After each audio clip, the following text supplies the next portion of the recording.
This is the news on Honor 103.5 FM. Honor FM News, accurate, transparent, undiluted. We go big. We bring you the news behind the news. Honor FM News. If it's new, then it's news.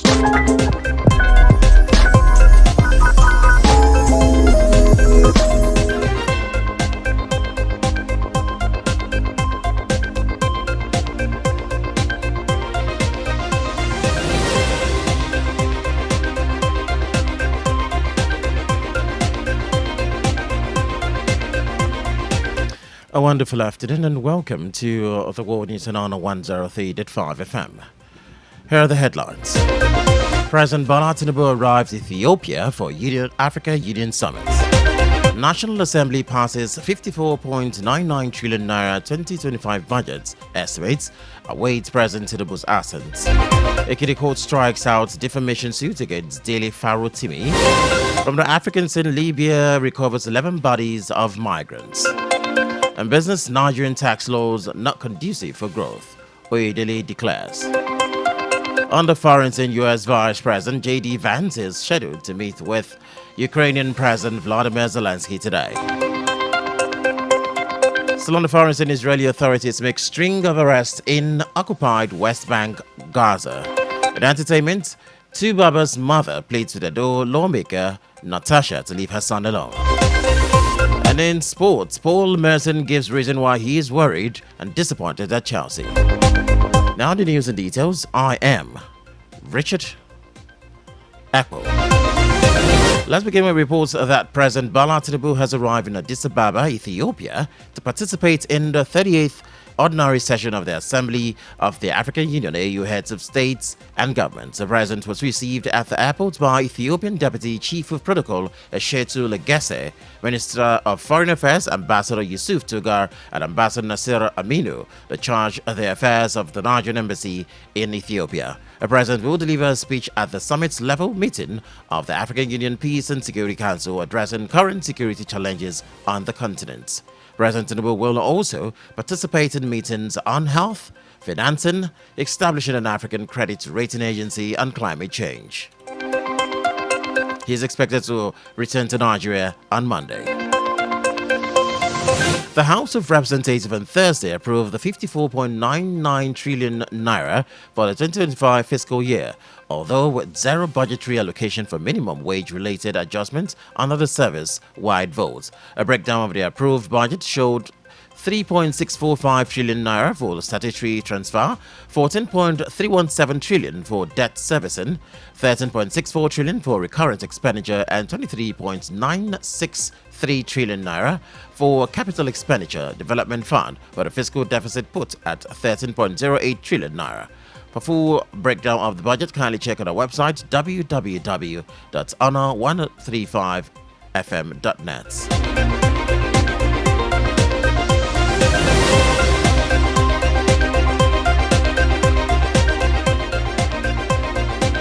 Southwest Governor Babajide Sanwo-Olu from Lagos, Seyi Makinde from Oyo State, Dakwa Abiodun from Ogun State, Ademola Adeleke from Osun State, Biodo Yebanji from Ekiti State, and Lucky Aiyedatiwa from Ondo State have reason and unison to secure the region and prevent the infiltration of fleeing bandits and terrorists into their towns and villages.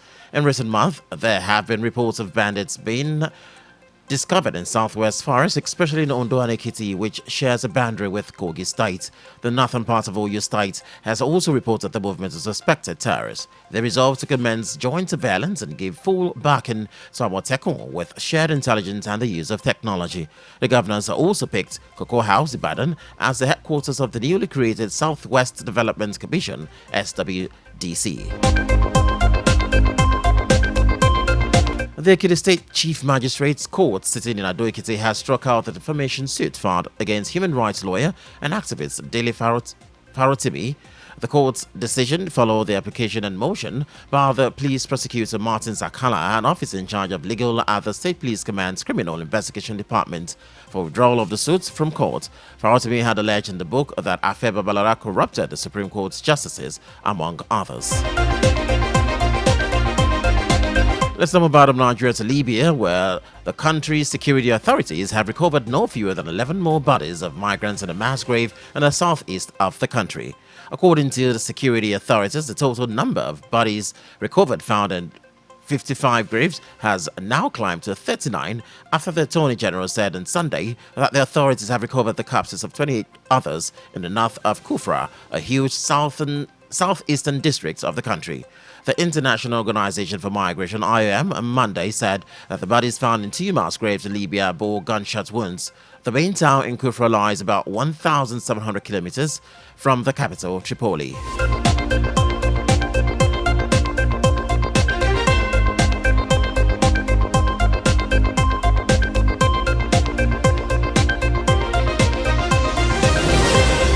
And in business, the chairman of the Presidential Committee on Fiscal Policy and Tax Reforms, Taiwo Oyedele, has said that the current tax laws in Nigeria are unconducive for growth. Oyedele said this on Thursday at the inaugural Economic Roundtable 2025 macroeconomic outlook event of a rating firm Augusto & Co. held in Lagos.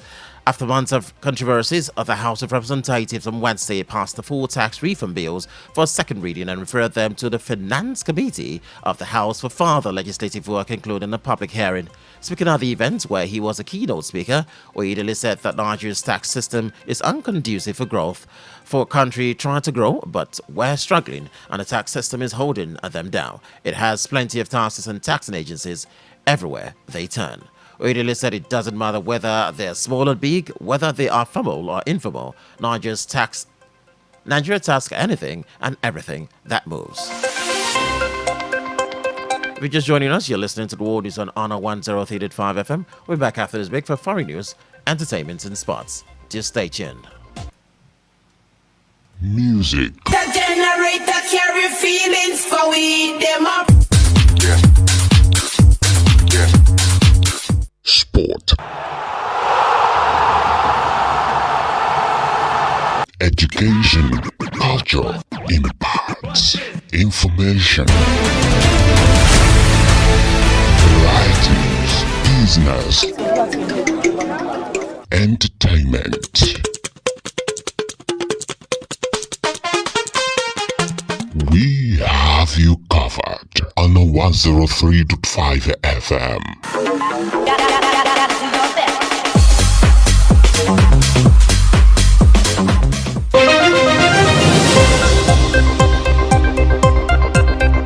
This is the news on Honor 103.5 FM. Honor FM News. Accurate, transparent, undiluted. We go deep. We bring you the news behind the news. Honor FM News. If it's new, then it's news.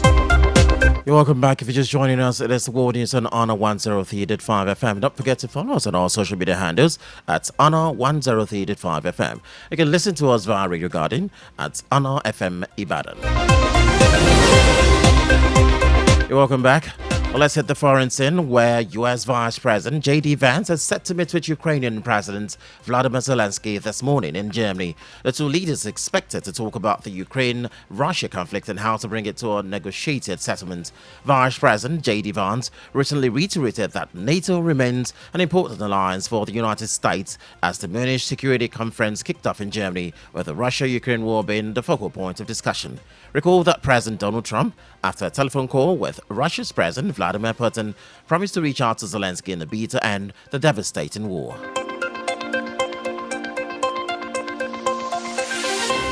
And over to Palestine, where the country's prisoner media officer, ASRA, has said that the Israeli forces have arrested 2 young men, Hadi Kabat and Rafat Abu Liman, from the city of Tulkarm in the occupied West Bank. Mujahid Najim, the brother of Shadi Najim, who was killed 3 years ago, has also been arrested in West Bank Jenin refugee camp. A young man from the Ar Salam neighborhood east of Rafah and the south of the Gaza Strip has been arrested as well after he was attacked with a quadcopter drone.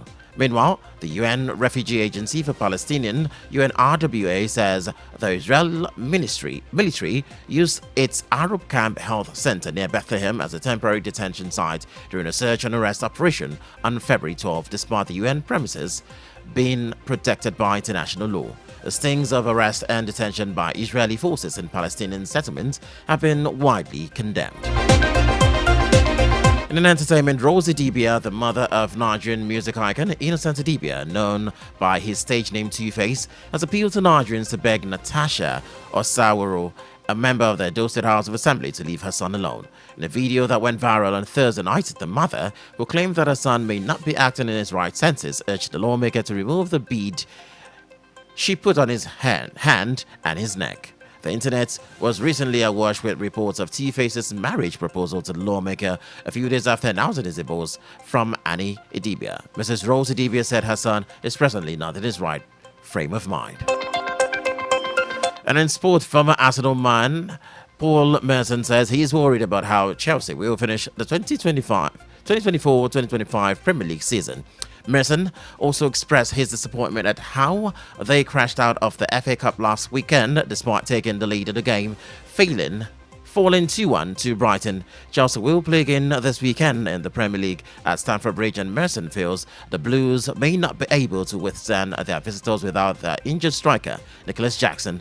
This means that the Blues will be fielding Christopher Nkuku to lead the front line, and the former Arsenal man is of the opinion that his formation may not be helpful to Cole Palmer, who he believes plays better than Jackson in the attack. And with that, supposed to we end the world news this afternoon. But before we go, here's a recap of the main highlights. About your reports of that President Bola Tinubu has arrived in Ethiopia for African Union Summit. We also told you that the National Assembly has passed 54.99 trillion naira 2025 budget estimates and awaits the President's assent. From the African scene, Libya has recovered 11 bodies of migrants. And in business, Nigerian tax laws not conducive for growth, Oyede has declared. And on the foreign scene, U.S. Vice President J.D. Vance is scheduled to meet with Ukrainian President Vladimir Zelensky today. In entertainment, Chief Baba's mother has pleaded with Edo lawmaker Natasha to leave her son alone. And in sports, Paul Merson has given his reasons for being worried and disappointed at Chelsea.